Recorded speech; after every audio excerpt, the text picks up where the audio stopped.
Lesson 10. ADLs and IADLs. In this lesson, you'll learn how to document a patient's activities of daily living, or ADLs, and instrumental activities of daily living, or IADLs. This section helps identify the level of assistance a patient requires with daily activities and supports care planning and service delivery. Once an assessment has been completed, the ADLs and IADLs section must be updated with the patient's current level of assistance for each activity. ADLs, or activities of daily living, are personal care tasks such as bathing, dressing, toileting, transferring, mobility, and eating or feeding.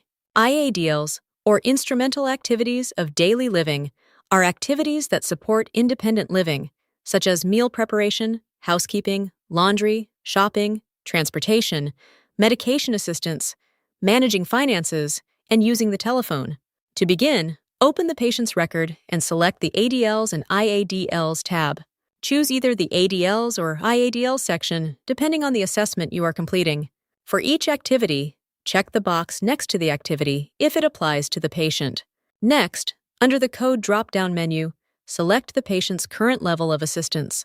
The available assistance levels are I for independent, S for supervision, A for assistance, D for dependent.